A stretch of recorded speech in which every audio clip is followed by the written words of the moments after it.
All right, so we're back here at the Yoakum Bridge Kitchen cooking some miso soup. Colin, you want to tell us a little bit about miso? Absolutely. You know, I'm super excited about this one, Sam. Miso soup goes back 1,300 years. Wow. It was a popular food with the Buddhist priests. It was one of their congregation foods. You know, after they'd be done fasting, they'd be eating miso soup. It's a really clean, healthy soup to do. I think it'll go really good with the giri. First, we're going to start off with the vegetable broth. We're going to turn our heat on medium-high. I just put in the broth. Now it's time to prepare some yellow miso for myself. So what we're going to do is put the miso in that stainless bowl, add a little bit of that hot broth, and just whisk it smooth. We just want to prevent clumping later down the road.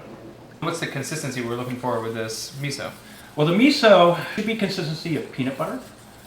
So now we're just going to go ahead after that, and we're going to step back to the broth and build our broth. Great, let's do it. Awesome.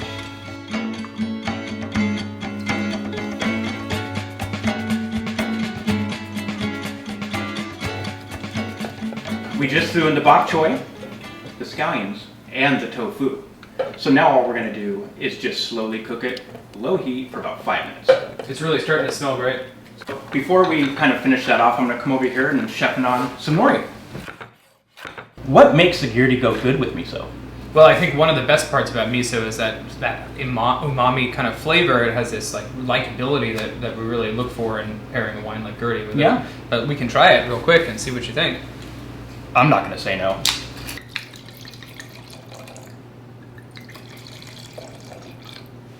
Thank you, Sam. There you go. Well, cheers. Let's try it. See, bright flavors, really beautiful, like passion fruit and melon. And I think it's going to be perfect with this type of food. So nice. What are you looking for to make sure that it's ready? Sure. Good question too, Sam.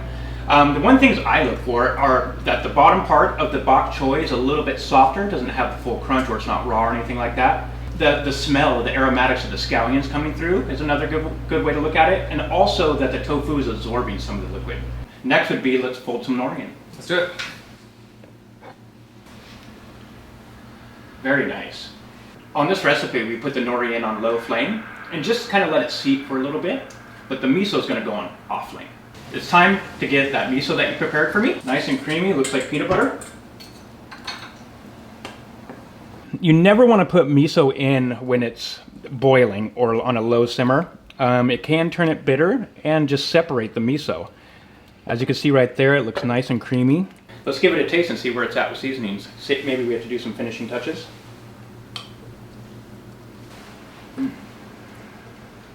What do you think, Sam? I don't think it needs anything. I think it's perfect. Beautiful thing. Great.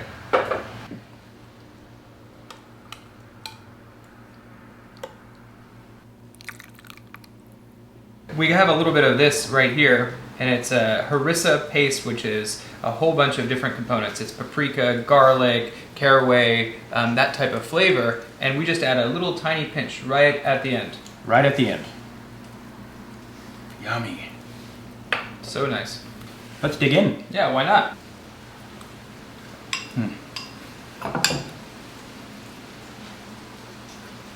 Wow, that's perfect with that harissa paste mix. It really highlights a lot of the ingredients in that mix. It's absolutely amazing. Yeah, especially that chili comes right out. It really does.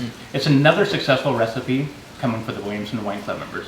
Yeah, thanks, Chef Colin. And it's great for everyone here. You can see us do the recipes at the Yoakum Bridge Kitchen.